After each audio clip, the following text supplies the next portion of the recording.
Assalamualaikum warahmatullahi wabarakatuh, teman-teman. Kali ini kita bakalan menyampaikan dan menjelaskan tentang bagaimana bisa suara dari satu perangkat menuju perangkat lainnya. Nah, di sini saya mau jelasin ke kamu gimana sih caranya, kayak contoh nih, saya telepon, terus gimana suara saya tuh bisa nyambung ke HP-nya Abi. mulai itu. Iya, nah dimulai di sini tuh saya mau jelasin ke kamu deh gimana sih caranya suara dari satu perangkat bisa muncul di perangkat lainnya.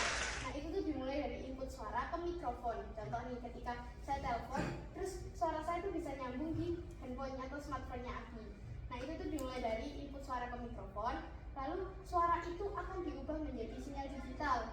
Nah, setelah diubah ke sinyal digital, suara itu akan masuk ke antena handphone. Biasanya tuh ada di area sini.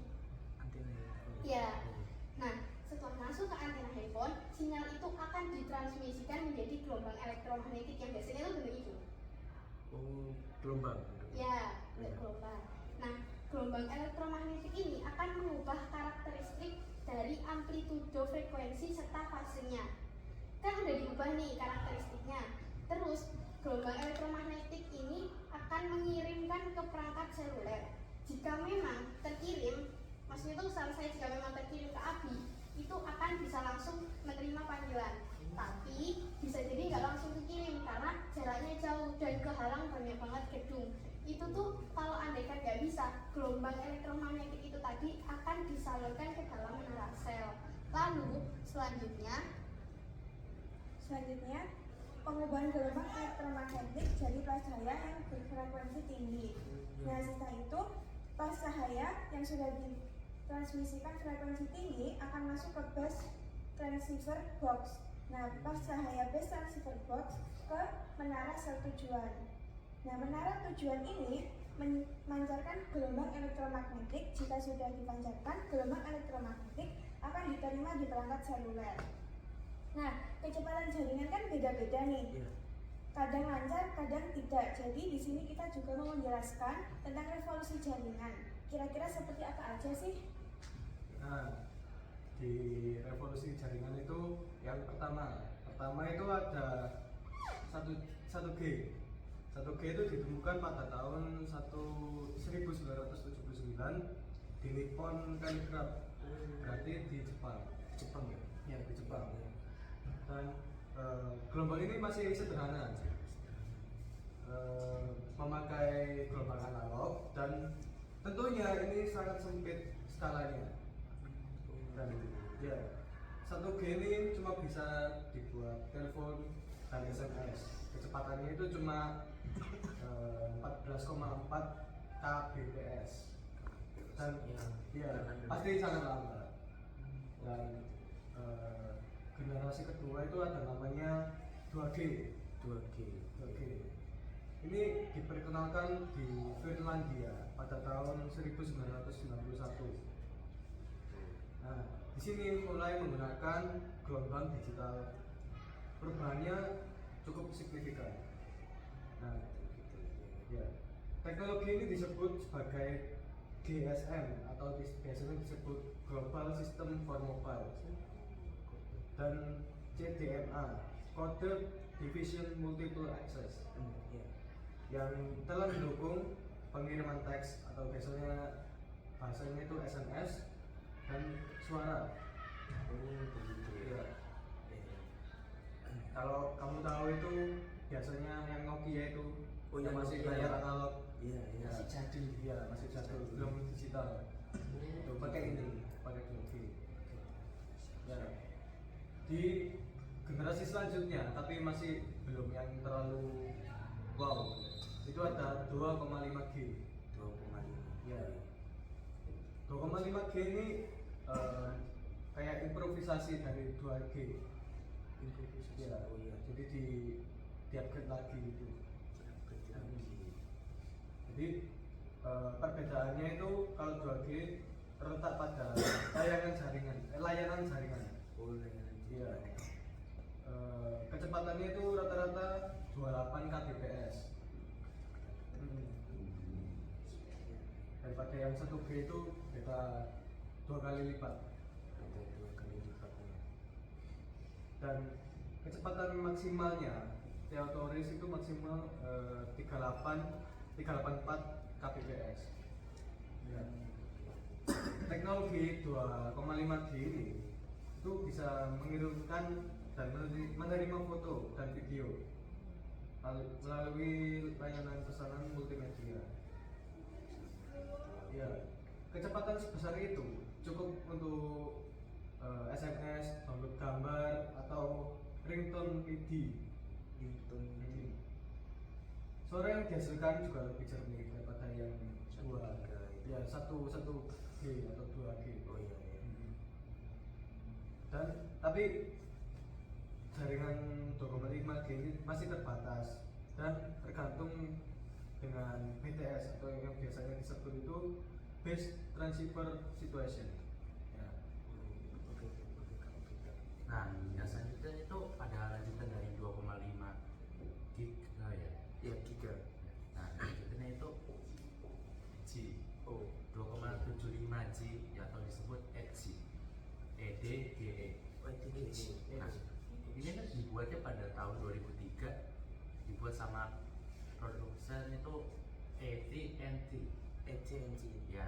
Nah, dia itu memperkenalkan teknologi 2,75 G ini atau EDGE, Ya. yang merupakan peningkatan dari 2G sama 2,5 G. Oh, tingkatan ini. Ya, nah lalu EDGE ini bisa memungkinkan mentransfer data dengan kecepatan hingga 48 kbps. 48 kbps. Ya.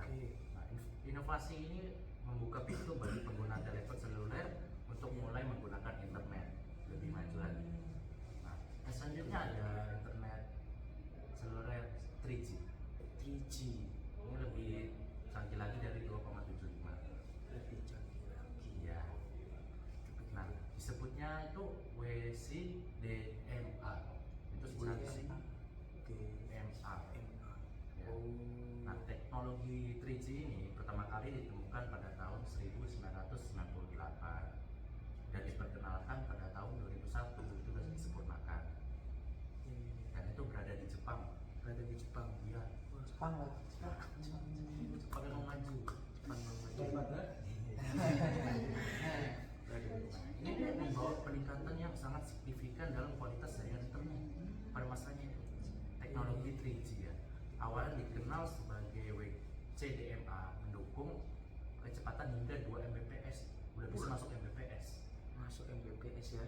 Ya, memberikan pengguna akses ke layanan yang online seperti streaming video, game online dan telekonferensi. Iya. Untuk tahun segitu tuh udah sangat maju banget. Apalagi udah ada game online-nya. Wah, itu dia. Tambah streaming. Wah, itu dia. Itu Itu cukup. itu cukup. Nah, selanjutnya ini ada jaringan 3,5. Wah, nambah lagi 3,5 G. Meningkat lagi. Oke, meningkat Lalu, lagi. nah disebutnya itu HSDPA. HSDPA. Iya. Oke. Jaringan 3,5 G HSDPA. HSDPA-nya itu singkatan dari High Speed Download Packet Access. Oke, pakai Texas. Nah, ini tuh peningkatan berfokus pada kecepatan transfer data melebihi 3G. Melebihi 3G. Iya. Oke. Wow. Ini memberikan kecepatan data puncak 10 kali lipat dan 6 kali kapasitas Banget itu. daripada 3G sebelumnya. Revolusinya meledak. Hal ini memungkinkan pengguna untuk melakukan panggilan telepon dan menggunakan internet secara bersamaan. Bayangin. Begitu. Wah, nggak bisa membayangkan saya bagaimana bisa ngayap. begitu ya dari 3G. Nggak punya ini gimana nih? Oke. Belum. Nah, setelah itu kecepatan yang bisa dimaksimalkan dari 3,5 G ini 14 Mbps. 14 Mbps lebih tinggi lagi. Iya, lebih tinggi lah pastinya. Jaringan 3,5 G ini juga mencakup teknologi HSUPA dan HSPA plus. Waduh, Udah plus itu. Wah, plus kasih Tambahannya bertambah banyak lagi ya. Iya. Nah, Oke, selanjutnya ini ada jaringan seluler 3 3,95G atau 4G LTE teman-teman. Tuh 4G LTE. Jadi populernya itu 4G LTE itu atau LTE long term evolution. Nah itu meningkat. Jadi apa ya, kecepatannya itu bisa sampai 100 Mbps nih, jadi udah 100. Kalau tadi kan sebelumnya 14 ya Kak. Nah itu ini lebih cepat lah. Nah di 100 Mbps ini bahkan bisa lebih meningkat lagi, bisa 120 dan lain sebagainya. Nah LTE ini tuh pertama kali ditemukan oleh NTT Docomo di Jepang pada tahun 2004. Jepang lagi, well. Nah gitu. Jadi ini tuh LTE lebih menyederhanakan teknologi jaringan nirkabel dengan menggunakan antarmuka radio gitu. Nah, jadi dampaknya itu apa? Dampaknya itu apa ya? Ya tadi itu dengan 100 Mbps atau lebih ya, itu lebih cepat dan kecepatannya itu lebih signifikan gitu. Nah, setelah itu ada 4G generasi keempat teman-teman. 4G. Ini tentunya teknologi lebih berkembang lebih pesat ya teman-teman ya. Jadi di 4G ini pertama kali itu di tahun 2008 betul, 4 tahun setelahnya. Nah setelah itu dia ditemukan 4G itu ditemukan di Swedia dan Norwegia. Kalau di Norwegia itu setahun setelahnya di 2009 tuh. Nah kecepatannya 4G memiliki kecepatan 500 kali lebih cepat dibandingkan teknologi pendahulunya, teknologi sebelumnya. 500 lebih efisien dan lebih cepat ya. Iya, semua itu. Nah, di 4G ini tuh teman-teman ya. Jadi 4G ini bisa digunakan di IoT. IoT itu Internet of Things itu lebih sering digunakan. Jadi kepemilikannya bisa dibuat di IoT gitu. Nah, sekarang masuk ke generasi kelima. Generasi kelima dari 5G teman-teman. Gitu. Berapa cepatnya internetnya. Nah, itu pertama kali ditemukan itu di Korea. Sekarang Korea nih temennya. Di Korea Selatan nih teman-teman. Gitu. Jadi apa? Di Korea Selatan ini tahun 2019. Nah, kalau di Indonesia nih itu sudah diterapkan di operator seluler yaitu XL Axiata sama Telkomsel. Itu di Indonesia udah ada di sini 5G itu. Nah, kalau 5G ini beroperasi di Indonesia kan sejak tahun 2021 nih. Nah, itu aslinya udah melakukan berkali-kali sampai hingga 12 kali uji coba agar bisa melakukan uji coba itu bisa lancar dan diterapkan di Indonesia ini sejak 2017. Jadi 12 kali percobaan itu atau uji coba itu dari 2017 sampai 2021 itu baru bisa diterapkan gitu. Tapi kadang itu ada ponsel yang belum support sama 5G 5G. itu. Dan ada yang sebaliknya, ponselnya yang support tapi internetnya yang enggak. Kan udah dibahas tadi. Kalau 5G itu baru ada di Aksi sama Telkomsel. Mungkin si perangkat ini menggunakan jaringan server XL atau smartphone. Jadi semuanya itu harus saling support. Begitu. Nah, kira-kira kamu paham nggak sama apa yang kita jelasin tadi? Ya, sudah mulai paham Kak. Jadi mungkin ada manfaatnya di mana 5G ini bisa masuk ke dalam HP dan juga bisa lebih efisien lagi dari 4G. Nah, bener banget. Oke, udah ya. Kakak sekalian sudah ada kata tambahan? Nggak ada pertanyaan? Sudah cukup. mengerti. Oke, siap. Oke, terima kasih teman-teman yang sudah stay tune di video ini. Terima kasih, dan dari kami wassalamualaikum warahmatullahi wabarakatuh. Terima kasih. Assalamualaikum. Oh, film.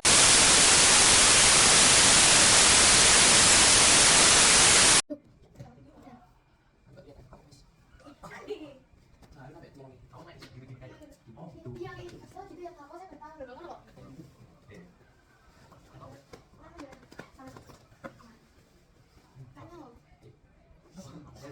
Assalamualaikum warahmatullahi wabarakatuh. Oke, teman-teman, di sini kita akan menjelaskan atau menyampaikan ya terkait gelombang elektromagnetik yang seperti kita praktek. Ya. Assalamualaikum warahmatullahi wabarakatuh. Halo teman-teman, jadi kita di sini bakal